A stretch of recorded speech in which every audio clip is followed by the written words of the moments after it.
everyone, this is Sasha and Susie from Women's Fight News. Susie, how are you today?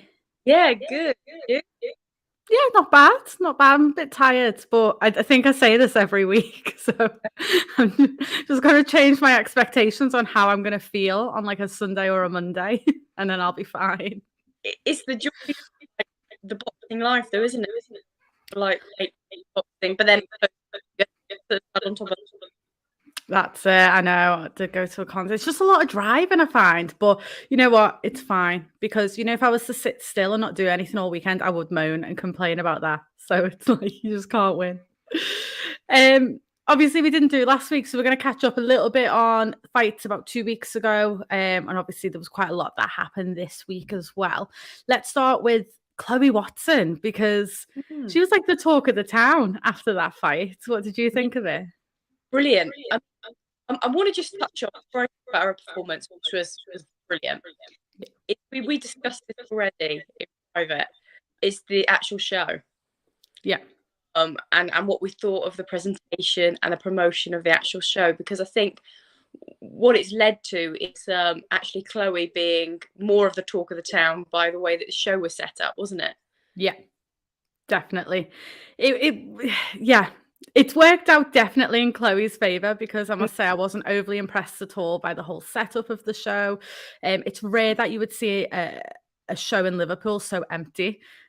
Somewhat I'll be biased, but we are a massive boxing city, so I've never seen the M&S or the Echo, that is what it used to be called. I've never seen it that empty. There just seemed to be more boxers there than fans. But I must say, obviously I live 10 minutes down the road from it. You wouldn't have known that show was on. So that doesn't help either. I know, like, budget-wise, it might be different, but if no one knows it's on, they're not going to buy a ticket. That's it. Something I think they're very poor on, to be honest, is fight week.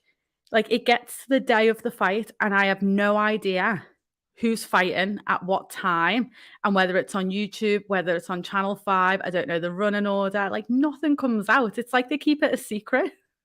And it's ridiculous because I don't even know if the fighters knew until the last moment, because the way they did it as well, with the main event and a couple of fights afterwards, it was all pretty poor. But then suddenly, because of that, Chloe was pretty much main event.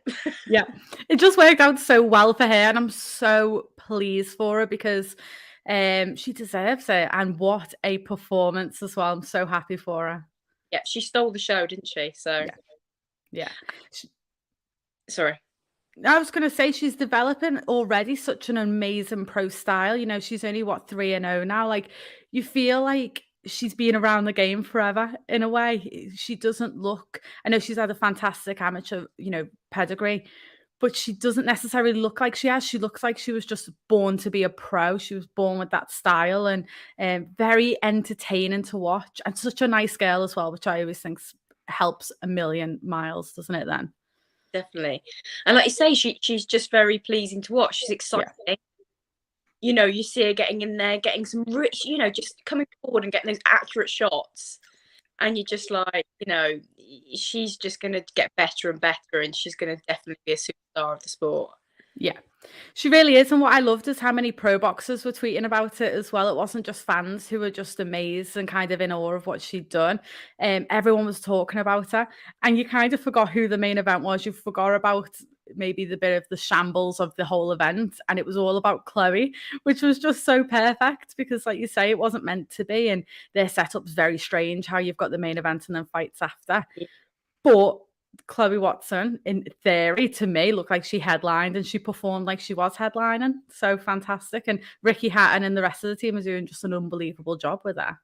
Yeah. I mean, imagine having being trained by Ricky and having him in the corner. I mean, I was thinking when I was watching him in the corner, thinking, what a great person to have in your corner. He's so good. And I think what's helped is obviously he's gone on his own journey, hasn't he? I know his fight's been postponed, but I know Chloe had mentioned how that's like inspired and motivated us seeing him in a way like back in camp and him doing his thing. But like you say, he's just such an icon of the sport and he knows so much. Like, he's got to be one of the people that you'd fight to have in your corner. So it'd be interesting to see how that relationship developed actually and how they got where they are, but it's working. Yeah, definitely. We can see why he's taking forward and what he's been doing with her. I mean, we all did what he's done, and I can't wait to see what else she does. I mean, she's flyweight, which is interesting because we don't have that many in the UK of the lower weights. So it's going to be exciting to see her. We get a lot of the Mexican, South Americans, so we're going to hopefully see her up against some of the talent from that division. Yeah. And I think it makes it difficult for fighters like her to get signed because it's expensive to match her. Like, you can't just pull them from, down the road. We don't have many in our country, like you've just said. And as she goes up through the ranks, you are just going to have to pay quite a lot of money to be getting these fighters in from far places. But she's worth every penny. So hopefully Wasserman Boxing or Wasserman Brothers do what they need to do for her. And, she's been quite active and she's 3-0. And yeah, it's like, I hope she keeps going though. It was a nice, comfortable fight for her. So hopefully she gets out sooner rather than later. Yeah, definitely. And she made her opponent look worse than she actually was. This wasn't just a journeywoman that she beat. No, it was a winning record opponent. I think she was 5-2, I believe, at the time, I think. And I think one of the losses has come to Gangloff. Is that correct? I believe. That, but I feel like that's true, though. I feel like it's true because I remember tweeting it. So that must be true. But I feel like, one of the losses has come to quite a decent opponent as well. So, like I say, she's not even a journeywoman, but she made her look like she was a journeywoman. So fair play. I'm excited. Me too. Another fight that took place. This was very convincing as well. And Luna's got big things to do, I think, in the division, which makes it exciting. Yeah. What are your thoughts on it?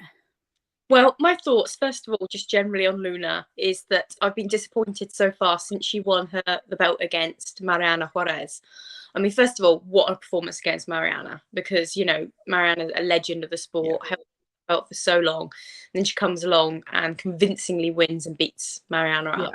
I mean, Mariana has said she's been worried that there was something dodgy going on with gloves, but nothing's come from that. It could be just that Luna hits that hard because in this fight, the face of Gonzalez was just so messed up and beaten up. She hit pretty damn hard.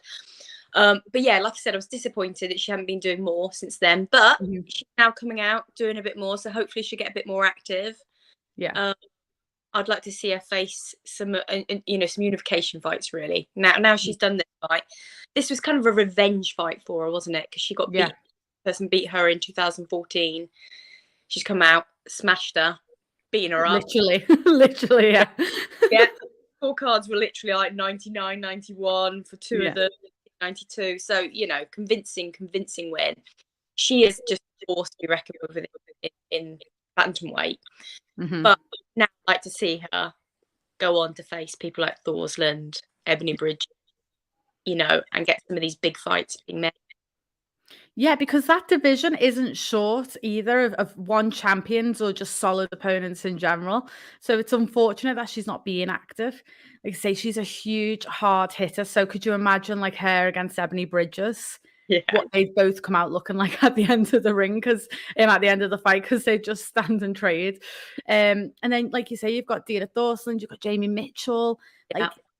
There's so many in that division that I really hope we do start seeing unification fights announced, because there's enough champions now to be doing that. I hope we're not going to be seeing forced mandatories and things like that. I would quite like to just see them cracking on now and getting some unifications, because it went quiet for a few of them. Jamie Mitchell, I know she had a title defense against Carly Skelly. That went quiet. I'm hoping it's not the fact that she's just got to wait for Shannon Courtney to be fit and ready, because that's obviously she'll want to fight in between. Obviously Ebony Bridges, as far as I'm aware, doesn't have anything announced as of yet. So hopefully now all of these can, all the pieces are coming together for that division. So just keep the momentum going, hopefully.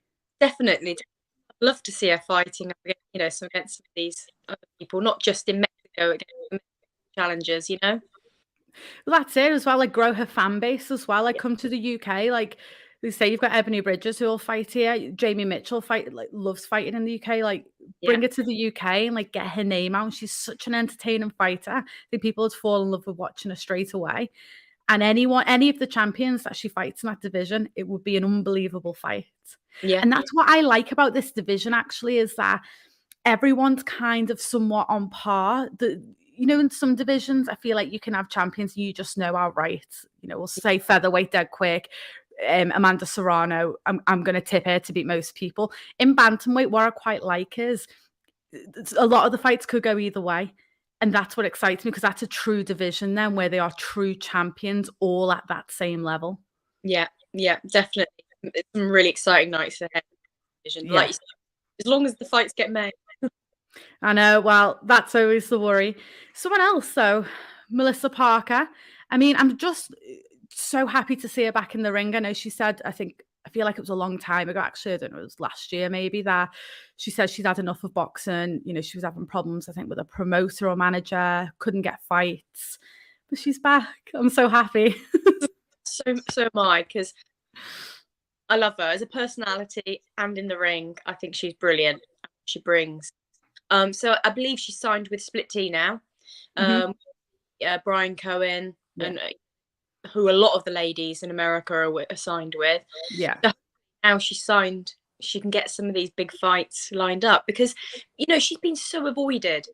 The IBO champion at bantamweight, and yes, it's not as prestigious as the other 4 belts, but in women's boxing, it's still right up there. And I feel like she hasn't been given the credit, the respect she's due. So I'd like to see her getting some of these fights that she deserves. Because, I mean, at the end of the day, she beat Roman. Yeah. On like a, what was it, 3rd or 4th fight? Yeah. Yes, it was a different weight. It was up at super bantamweight.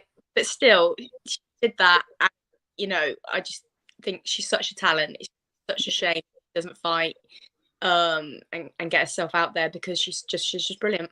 Yeah, 100% agree. And, people slate the IBO a lot, but at the end of the day, to me, it's a world title. I think it was Steffi Bull, actually, that come out and he was speaking about one of his male fighters that he promotes, and someone was saying something about the IBO, and he was like, yeah, but it pays as well. You can get 6-figure fights, maybe not in the women's at the minute in some divisions, but it's an IBO title. It's still a world title, whatever you think of it. It's better than no title. And then when you've got Mellisa Parker, it's still an opportunity to have a unification fight. Whether it's the IBO attached or not, it's still a unification fight. It's still going to make some money. And there's plenty, again, there's just people in that division to fight, and she's so good. But she's her own worst enemy, where I think she comes high risk, low reward. 100%. And that's the issue. And you see it all the time, but boxing should be about boxers fighting the best. And it's very rare. I think it's down to the boxers not wanting to fight. It's always the people around them. But no one ever admits that. And I think Melissa's been offered Ellie Scotney. When I spoke to Brian Cohen, that's one of the things he said. Now, it's classed as Ellie Scotney turned down the fight. Did Ellie Scotney herself personally sit there and say, I don't want the fight? I doubt it. Yeah, I highly doubt it. I doubt it even got that far down to her and her team, because it stops well above that. So that's the issue. And she does come high risk, low reward. But Brian Cohen's great at what he does. He's proven it with many female fighters. So hopefully she'll follow in everyone else's success. Yeah, definitely. Hopefully. Another fight that happened, Lauren Price made her professional debut. Yeah. That was that 2 weeks ago now, I feel. It feels like a little. No. Yeah. I feel like it was. Don't know. Yeah, we're going to go with that. 2 weeks ago in London, I think, again. I feel like I got that one right. In London. Yep. I was there.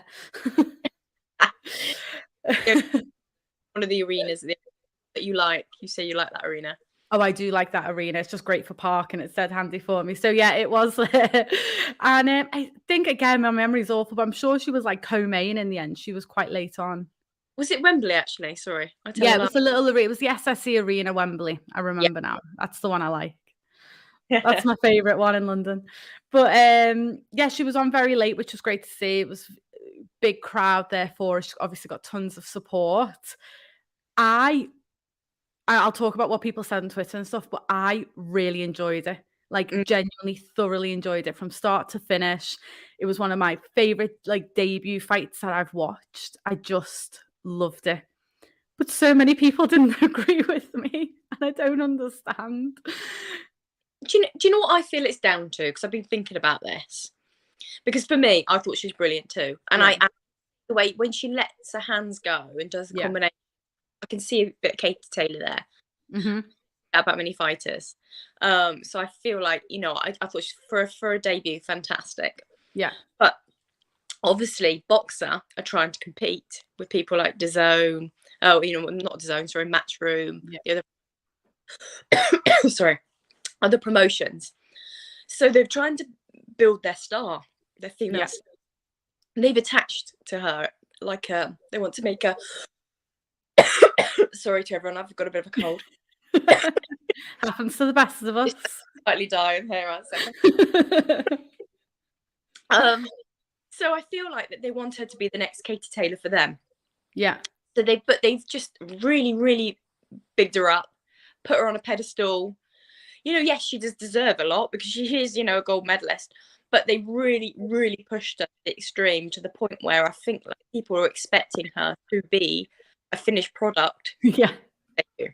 And that's what I think it's down to, false expectations.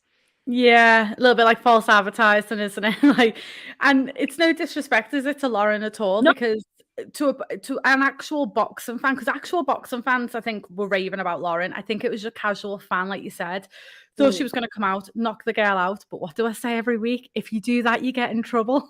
So you can't even knock her out. But I don't quite, I don't quite know what people were expecting. Like you say, I think they are bigging her up to probably be like the poster girl of Sky Sports, which is great. But give her time. It's like anything in any sport, in any job or wherever.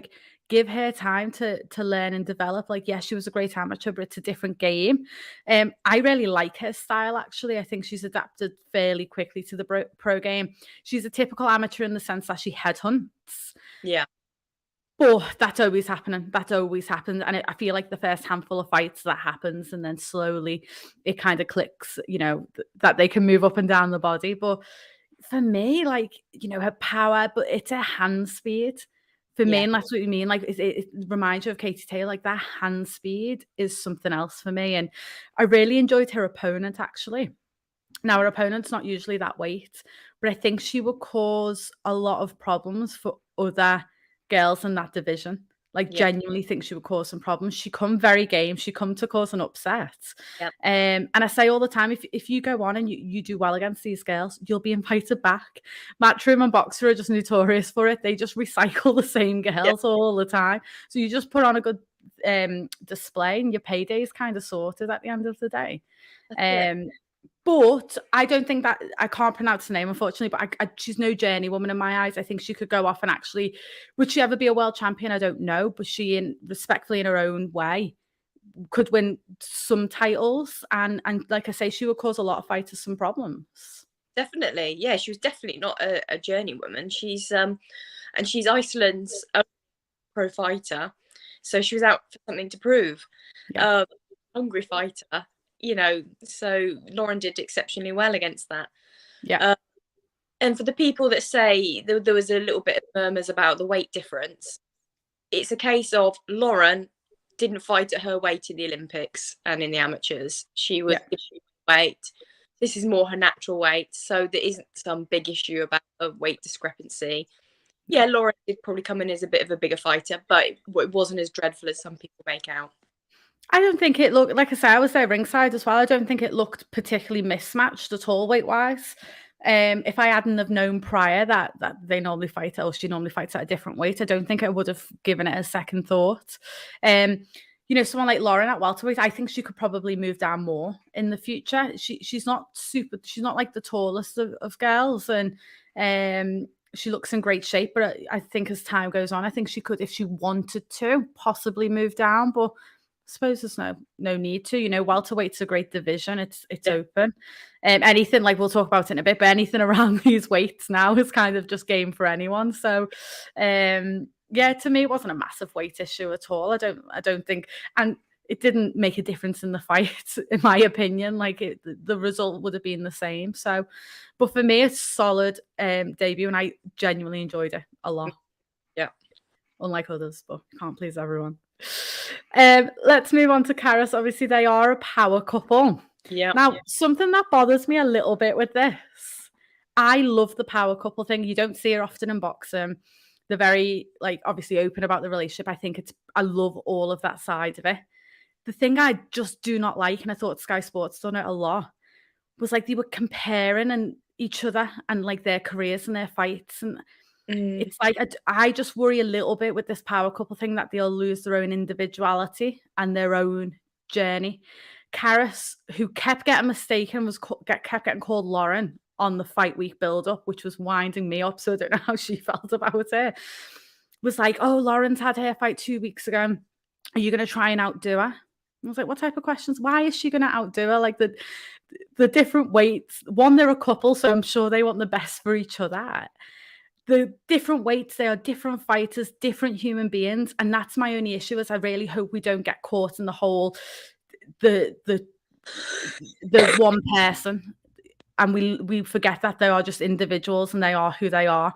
And on top of that, I think the power couple thing's important, but not to be like comparing them and pegging each other off against each other, because I just don't understand that. I noticed that other people had tweeted about that, like people like Ebony Bridges mentioned about the comparison, and that's not fair, and they should develop on their own right. Yeah, because I remember seeing on a bit of an interview on one of them where, again, they compare them, and I think it might have been where he said, well, you're going to outdo her, Lauren. A bit like, well, actually, she answered it brilliantly, because obviously, like you said, they want the best for each other. And she was like, well, in amateurs, Lauren she always did better, so, you know. Yeah, that's the one, yeah. And I thought that was a brilliant answer, because obviously Karriss got the bronze, Lauren went on and got gold. But yeah, like, let them, I just think, definitely talk about them there, but they come as a package to some degree, and I think that's great, and do sell that to a point. But when they're fighting, and it's like, for instance, Karriss's fight week, to me, that entire week should be about Karriss and Karriss only. Yeah. It shouldn't be about who's outdoing who. And then people on Twitter were like, oh, well, I preferred Lauren's debut, or I prefer Karriss's debut. Well, they're two different fighters against two different opponents. Like, it's not a comparison. Just enjoy them equally. So that, we don't do anyone else, do we, like that? That's yeah. So that's the only worry, I think, a little bit. However, aside from that, again, I enjoyed Karriss's debut. I thought it was good. It was solid. An opponent who's been in the ring with virtually everyone around that weight division. Yeah. And she has got a nasty right hook as well. Yeah, she goes in, doesn't she? She goes in to hurt and to finish. Yeah. So I think as she develops, she's going to be quite powerful, I think. Yeah.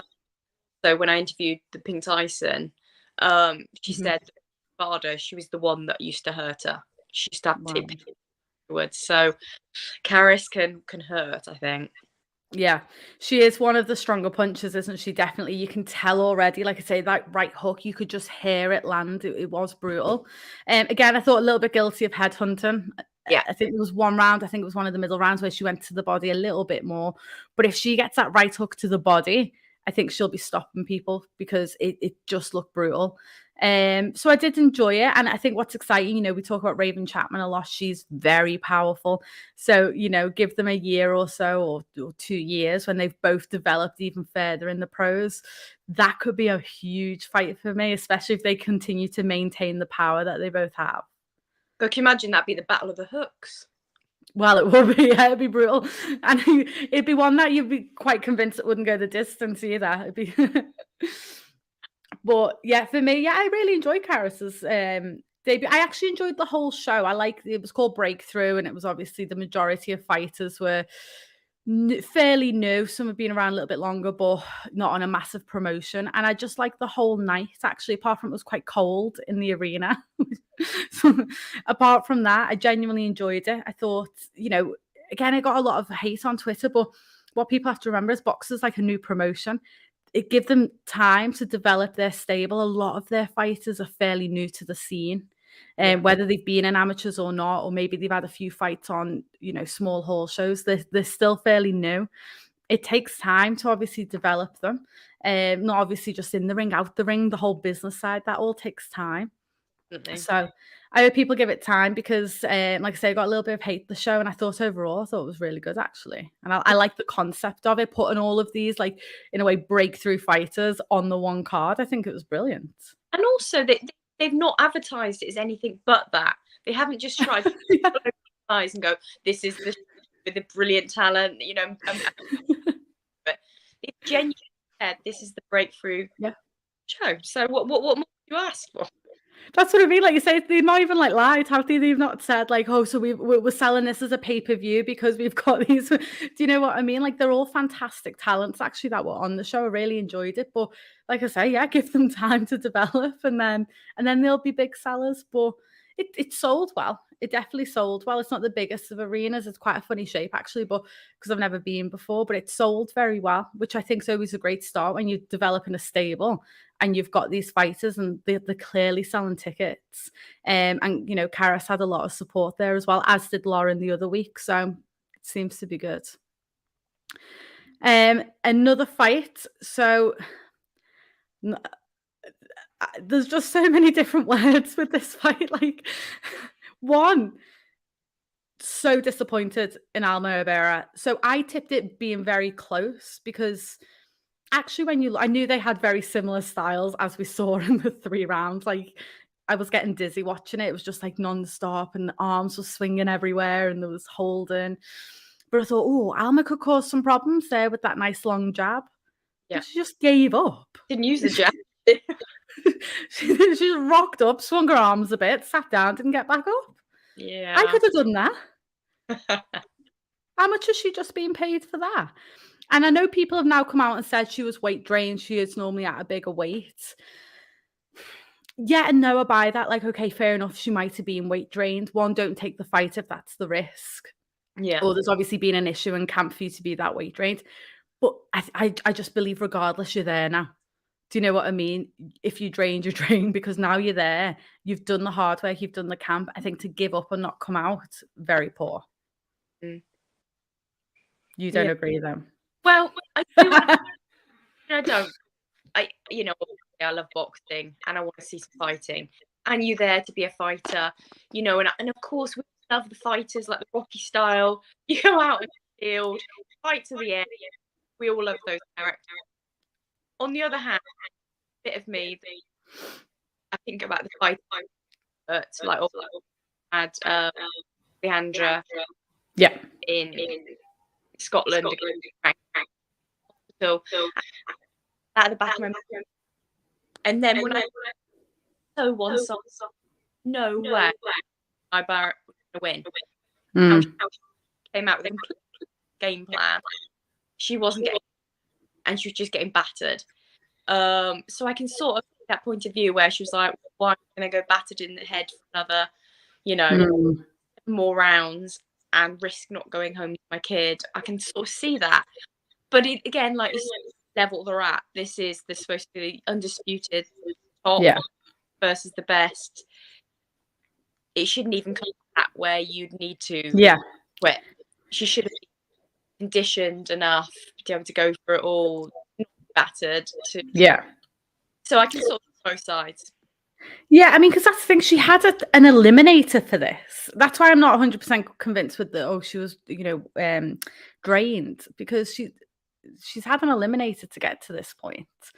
Yeah, I think when it becomes a danger, I'm also the first to say, like, at the end of the day, it's just a sport. Like, you know, I'd rather lose and go home than anything else. But yeah, it was one-sided. But I must say, in the second round, Alma done what I thought she would do, and she started with a lovely jab, worked her way in, and clipped Jessica a couple of times. It only happened once, but that's what I thought she'd do more. So I was kind of right. But yeah, it was one-sided. If it got to the point it was dangerous, then yeah, obviously the refs there, the team are there. I think it's very rare that it's a fighter that says no. Yes. I think that's what's threw me. I think if it was her coach or her corner, because that's what they're there for at the end of the day, I think that's the most important thing, is to make sure that their fighter's safe. Then, okay, I'd be like, yeah, that's fine. To me, I think she's just spat a dummy out because she wasn't getting her own way. Yeah, Jess was holding. Well, they were both guilty of holding. Jess was holding, but she's a smaller fighter. So that, I'm not being funny. Jessica McCaskill has one style of boxing. Yeah. You will not be surprised by what Jessica does. there's one style about it. It works. She's undisputed champion, but there is one style about her. You know that she throws about 1 million punches in a round and she holds on when she needs to. Yeah. There's no shock to the system there. So to me, I just felt like Alma spat a dummy out a little bit and was like, well, she's holding. And I think she actually said, I'm holding. I just want to go back to my kid or whatever. Well, right. Use your jab then. Stop her from holding. Do something, because you've got an opportunity. You're on a huge platform that you've said you've worked 10 years to get to. You've got a chance to become undisputed champion of the world. And you've quit because someone's holding. Like, Yeah. I'm not being funny. We saw the other month someone got headbutted and she carried on fighting. So yeah, just don't like it. Just a waste of opportunity, and must be very frustrating for Jessica McCaskill as well. Yeah, because obviously Jessica McCaskill wants a great night of boxing. Yeah. She doesn't win like that at all. No. And I must say that was the best shape I've ever seen Jessica McCaskill in. Yeah. And what I only learnt today was, after her last fight, Jessica sacked her whole S&C team. I don't know how big the team was, whether it was just one or whatever, but she sacked them. And now Rick Ramos does it all. Yeah. I was quite surprised by that. But I must say, it must work, because she's come in the best shape I think I've ever seen her in. Yeah, and I heard that as well. And actually, I must say, when I watched the last fight she was in, I did think she gassed. Yeah. You know, she won, but I do think she gassed. So Yeah. I think it's probably a great decision on her part. Yeah, definitely. Whatever's happened, it's worked. And she just throws everything at it, doesn't she? I mean, she does need a big engine, because it is just, her tactic is like, just throw more punches than your opponent and kind of overwhelm them. And I think that was the other thing for me that Alma kind of didn't like, was I think she worried that she couldn't last 10 rounds at that pace, because Jessica does set a ridiculously high pace, which is great for Jessica especially this time. She's obviously had a good camp, but it's not great for opponents. But yeah, I think just overall disappointing night. I'm sure Jessica will be keen to get back in the ring, which works out well because Chantelle Cameron is keen to get back in the ring. So this could work out very well. Yeah. I mean, yeah, I'd love to see this, because, I mean, I'm a huge fan of Chantelle Cameron. I feel like she already said how many times that she's a huge talent, but just hasn't had those opportunities she deserves. You know, I've wanted to see Chantelle against, I mean, obviously I want to see her against Karriss, because that was the ultimate plan for her current weight. But if that can't happen, I want to see her get in there with like Katie Taylor or Jessica McCaskill and see her reach her potential, really, because I feel like, I'm going to call it now, I feel like Chantelle beats Jessica. Yeah, I do. Because I think that, you know, Chantelle can work through, like you say, there's one thing that Jessica McCaskill does, and I think Chantelle can work through that, because Chantelle is a great boxer. She can keep her at range with the jab. She can dictate the fight more, but she's equally strong. And she's got a good engine. She can match Jessica's pace if she wants to. That's the thing. Like, Jessica's a great fighter, but that's the problem. She comes in as one style. So when you've got someone like Chantelle Cameron, she is, like you say, just an all-round boxer. So she can come with one game plan, 2, 3, 4, however many game plans she needs. She can dictate the pace when she needs to. So she'll be able to slow it down in certain rounds when she wants to. Use her jab, like you say, slow it down when she wants to. We saw, I thought, against Mary McGee perfectly. She can up the pace when she wants to, and she can be relentless and not stop throwing. And she hurts as well. Like, her punches are hard. So for me, I would definitely, to be fair though, I'd pick Chantelle beating Jessica McCaskill. I'd pick her possibly beating Katie Taylor as well. I think I definitely put Chantelle right up there at the top of anyone within them divisions. I genuinely think Chantelle wins. And I think one of the main reasons is that it's taken her that long to get the opportunity. I just do not see her going home empty-handed when she gets it. I just don't think she's got that mentality to not win. I don't think she'd allow it. No, she's so hungry for it. So hungry. So I hope we see it. Now, I'd seen the other month, Rick Ramos said, right, we'll fight Chantelle Cameron, we'll come down to your weight. And Chantelle's obviously come out and said, well, come up to your weight, because it needs to be for undisputed. Yeah. Because it defeats the object for me a little bit, Jessica coming down, because it's just, I know it's still a big fight for Chantelle, but it's not the undisputed fight. And I don't know how much longer Chantelle needs to wait for an undisputed fight. It's fair, isn't it? If that happens, it's just so unfair. I don't see the Callie fight happening this year. I mean, and that's completely out of her hands. You know, Callie Reese, obviously, it's an absolute nightmare of a situation, and that's a situation where, like, you know, life is more important than boxing. If it doesn't happen, it doesn't happen. It might come to a point where Callie might have to actually vacate the belts, because obviously there'll be a bit of a time period that she can keep hold of them. But it's not happening anytime soon. And Chantelle wants to fight. So why fight for 2 belts, or is it 3? Who has the ring belt in that division? Is it Chantelle? So you can fight for them belts, or you can fight for undisputed.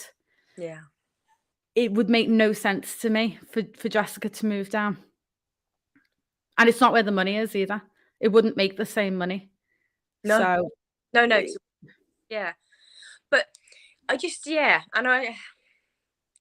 mean, even if they had a catch weight at like they normally do anyway, Rick and Jessica, don't they? They normally have low catch weight in there.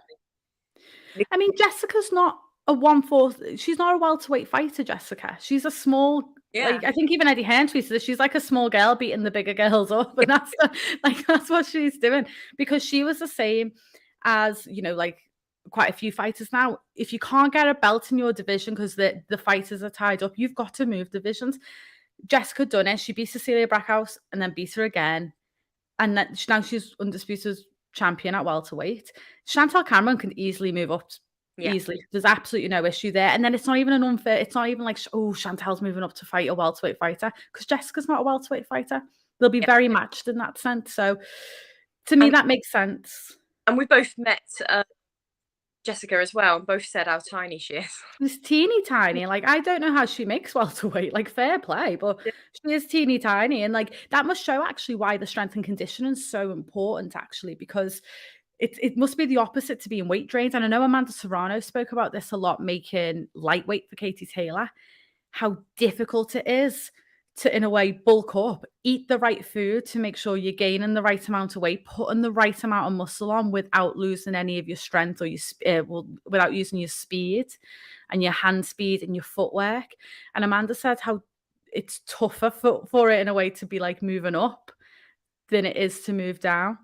And it shows the importance, because actually it's easy, you know, we can all sit around all day and eat, can't we? But if you're not doing it the right way, how fatigued are you going to be? How sluggish are you going to be? Definitely.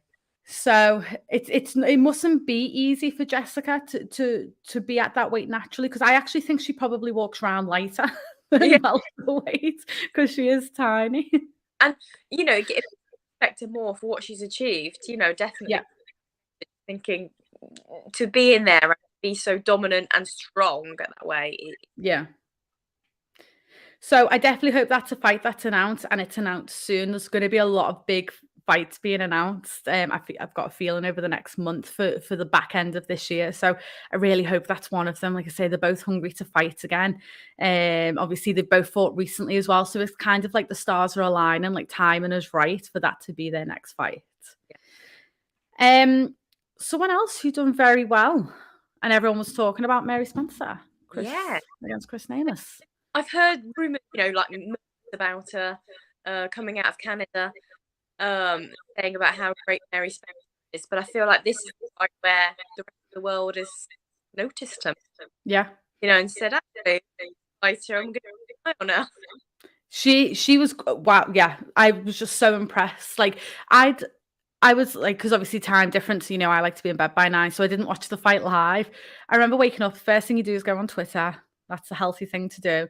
And all I see are all comments about this fight. And I was like trying to desperately find the link, because it wasn't on YouTube, to watch it. And she's one to watch in that division. She is one to watch. It's going to be exciting.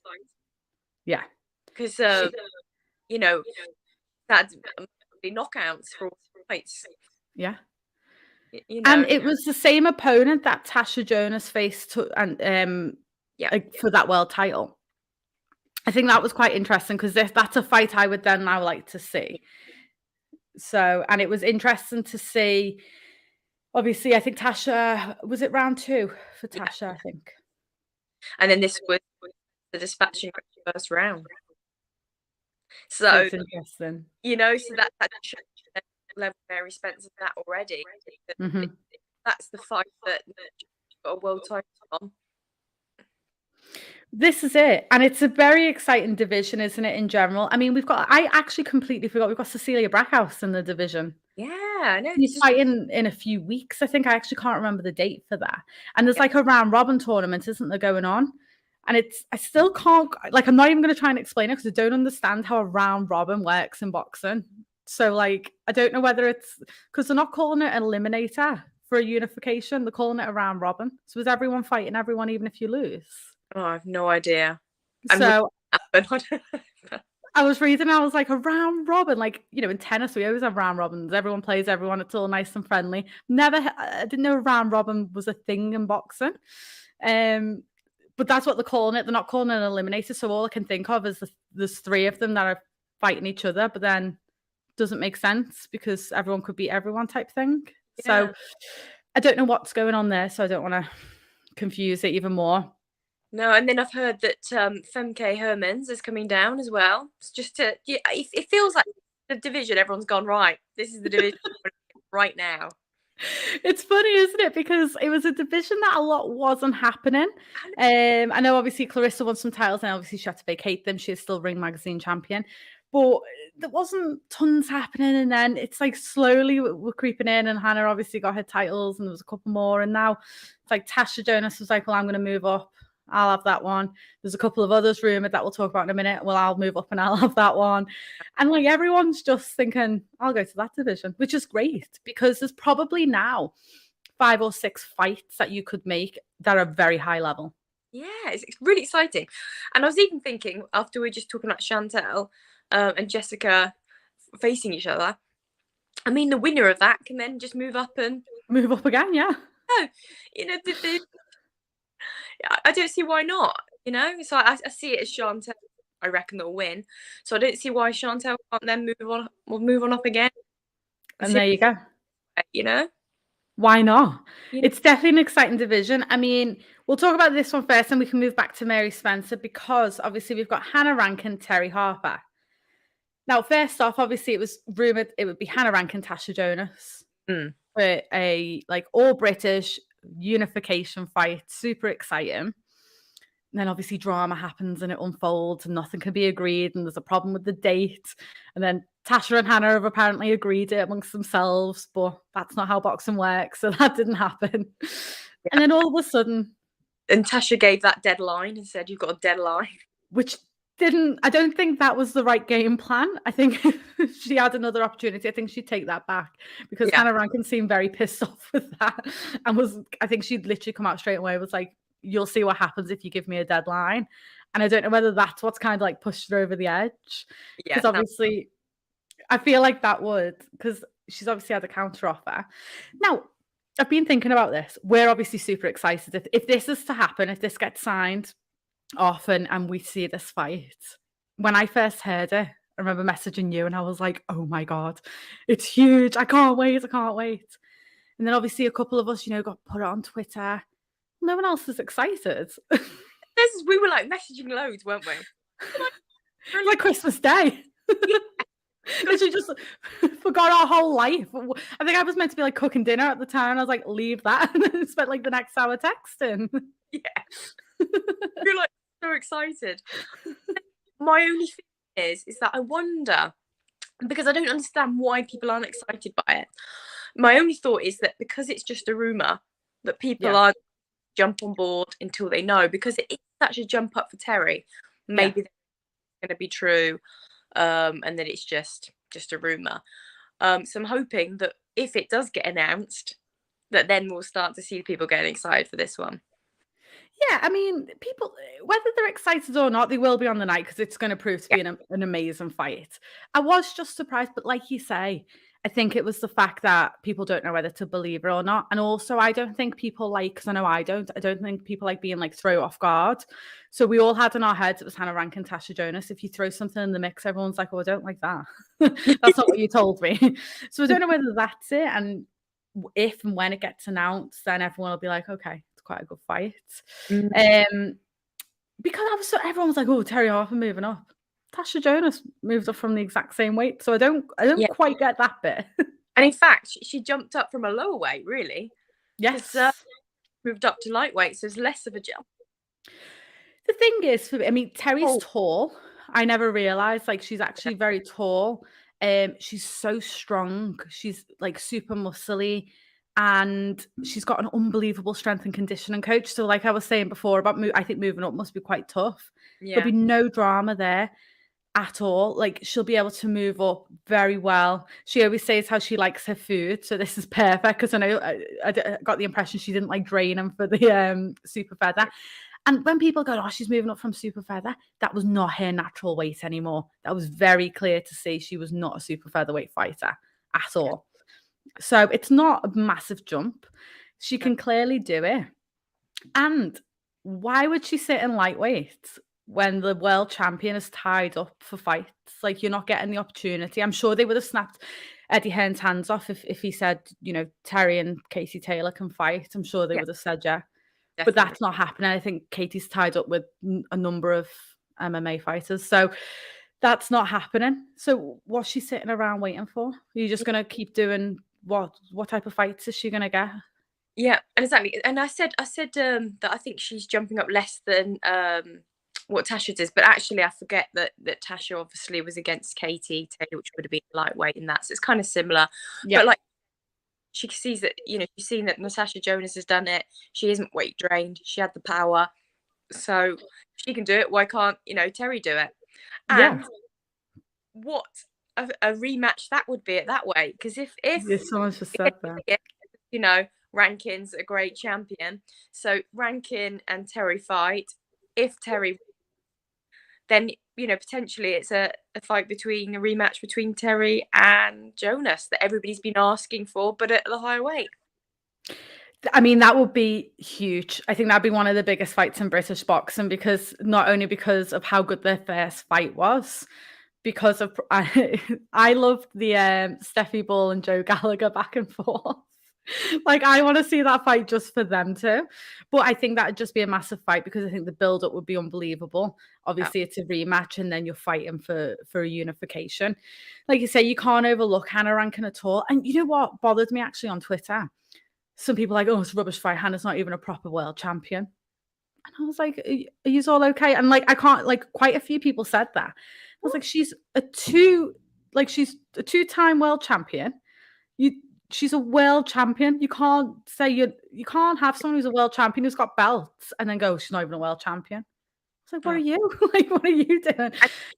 And there she is, selling out, you know, headlining in Scotland. Yeah. You know, she's got a massive fan base. Yeah. She's skillful. And yes, she's got losses on her record. But again, it's your casual boxing fan who's probably thought, oh, I'm going to look at her on Box Rec. Oh, she's got, I think, 5 losses. Yeah, like Clarissa Shields is one of them. So I take that all day. Like, you know, all the just doesn't mind who she fights and where. But this is the interesting thing. So let's say this fight gets made. I'd love to speak to Hannah, and hopefully we can, one of us, and ask her why. Because in principle, the Tasha Jonas fight is bigger purely because it's a unification fight. Yeah. So what's been the reason? Apart from, I'm presuming they got a bit, not silly, but like a bit impatient with Hannah, because I think she wanted to change the date for a few weeks. And to me, Hannah doesn't strike me of, I'm just going to go where the money is, because I know it's rumored that Eddie Hearn is definitely will overpay, in a way, not overpay, but pay more than Sky Sports to get the fight.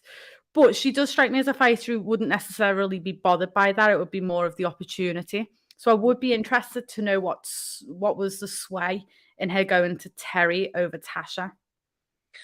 My gut feeling is that she probably feels like, you know, it might not be through Tasha, but she feels like perhaps Tasha's team have treated her team badly. Yeah. That's the impression I'm getting.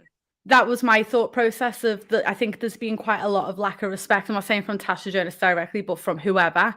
I think there's just been a huge lack of respect at parts. And, you know, to me, it felt a little bit like, again, Tasha and her team were like in the driver's seat and you dictating everything. Yeah. Well, it's a unification fight. You're both very equal coming into this fight, and I wasn't getting that impression. So I think that could be the case of thinking, well, forget it then. And actually, if this happens, Tasha's just in a way cost herself quite a big payday there. Because that unification fight will pay a lot more than her next fight, I imagine. Yeah, because obviously she was, setting herself up for, unification. Well, it would have been perfect for us, and like you say, now she's missed out on that. And I think that's the problem sometimes in boxing, though. Like everyone, she did she'd already picked the date, she'd picked the venue and everything, but actually it takes two people to fight. So if you're not, it's got to be an agreement on both sides. And I feel like that was very much missed. And Hannah was getting treated as like the B side, but you're not the B side when you're holding belts. Hannah holds two. I know again, one's the IBO, but the IBO is fine. She holds two belts. You're not the B side fighter. It has to be an agreement. And I didn't like the back and forth. And I think Noel Callan kept saying, like, can we stop the back and forth on Twitter because we'll sort it out directly? And it carried on happening, which is great for us. Yeah. Yeah. Not complaining much. But doing that with, Noel and Hannah, they never have any back and forths with anybody. They're friends, they're very approachable, very lovely people. Yeah. So for them to be in a back and forth is just unheard of, They've to be goaded, really. That's it. We've got some fight options here. So Brackhouse is fighting in August. I thought it was sooner than that, but Decare as well. And then the last two boxes. So round robin's going to work then.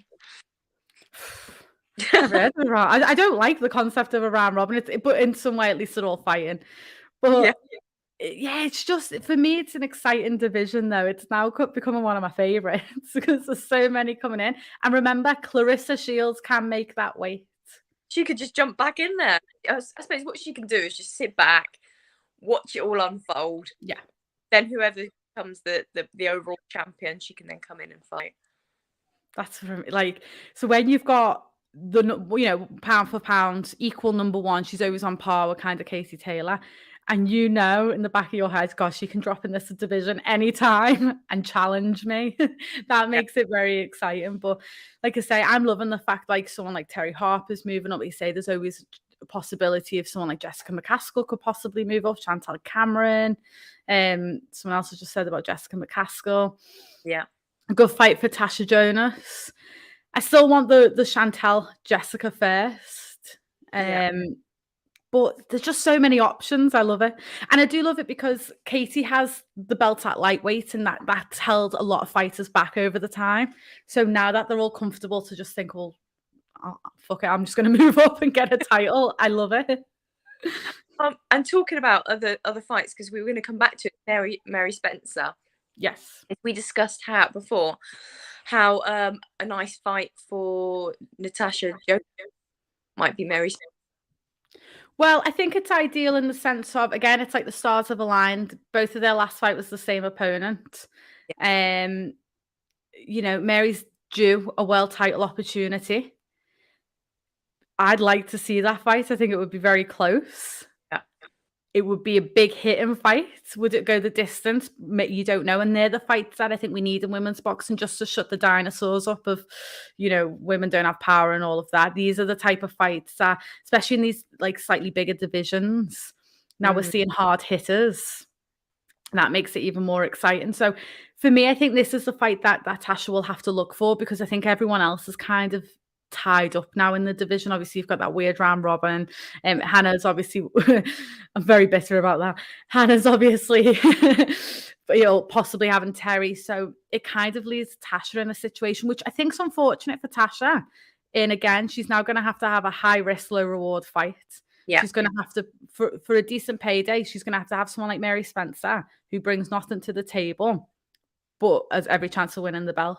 Yeah. Whereas at least against Hannah, she was going in and had the opportunity to become unified, and she's lost that. And also with Mary Spencer, they've actually each other, haven't they, in the amateur? So it was all 2007, quite a long time ago. But Mary Spencer actually stopped Natasha Jonas. So a little match there from amateurs now to pro. And we know promotion companies love doing that in a build-up to a fight, is talking about what happened 300 years ago in the amateurs. They do. And But it sells the fight. I'm never the biggest fan. Like, I do like it to some degree. I hate though when we're like the day before the fight and they're like, "Do you remember 10 years ago when I beat you?" And I'm like, "Oh." But it does sell the fight, especially with someone like Mary Spencer who doesn't have the biggest of platforms. Yeah. You know, she's not known, globally. Yeah, I'd like that. And I think to be fair, I think that's probably one of the only fights that Tasha can have at this moment because everyone's so tied up. But like I say, will then the stars align again and we see that rematch between Jonas and Harper? Because that'd be a big fight for unification. Suddenly I know where this division's become one of But within weeks, like it was kind of just like it was ticking along nicely. You felt like you knew what was going on. And now I have no idea what's going on. I don't know who's fighting who, what's happening. Just to quickly bring it back to obviously Chantelle Cameron, will Taylor Cameron happen? Heard rumours. The rumour I've heard for Katie Taylor, I remember sitting there thinking, I don't think Katie Taylor's fighting in September because she's been very active on Instagram with like friends and family. It looks like she's still in Ireland. Yeah. She obviously lives in America, trains in America.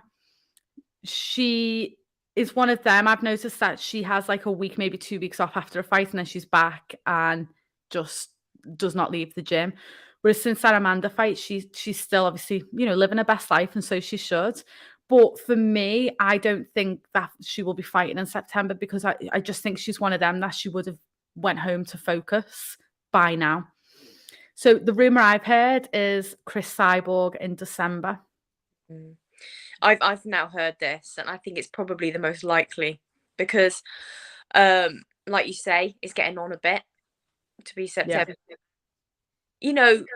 I think they have a vision how Croke Park will be for her. It's a massive fight there. It needs to be built up properly with the right opponent. It's getting on a bit. And like you say, I don't think they're interested in sort of these type of hungry young fighters coming up to fight Taylor. They just want the big fights, big sort of end of career fights.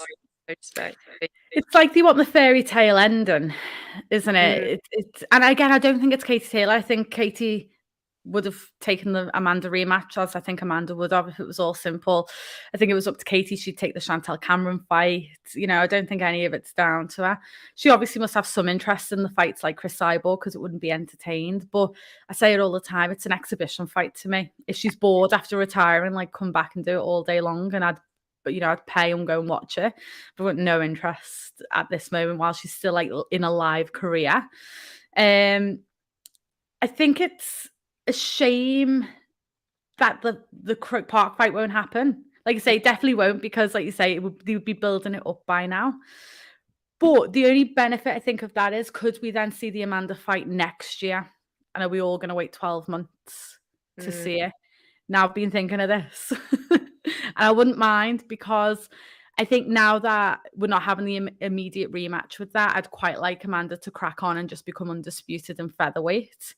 Which I think she could do by the end of the year, but you depend on other people. So if not, the beginning of next year, and then have a summer fight, maybe June, July in Croke Park against Katie Taylor. But who am I? That's just my opinion. But I'd like to see it. Yeah, me too. And you first in the line for that because what was it? What was the first thing you did when we thought it was going to be August in Croke Park?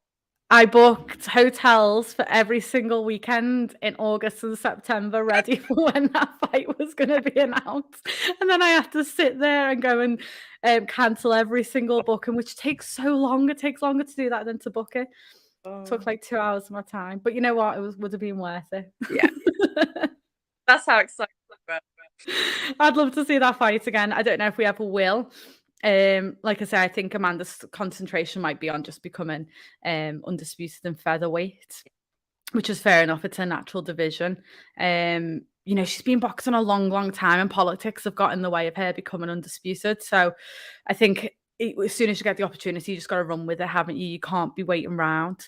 But the thing is, that fight was meant to happen 2 years ago. Thank God it didn't. And we might say that again about the rematch. Like maybe Katie will have a massive fight in between. Maybe Amanda will and become undisputed. And then you've got, an even bigger fight. So Definitely.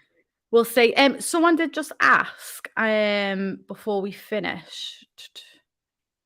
Nina Hughes fight was announced. Yeah. Was it for the Commonwealth and the WBO International? Yes. So Nina Hughes, Tysie Gallagher. Yes. I like this fight a lot. I was so excited. I just think it's just exciting that because they're both fighters at the moment, but they've got such great potential, and the fact that they're fighting this early on in their careers, this is exactly what you always say about they should be doing it, and then further on down the line when they're both big stars, then they fight again.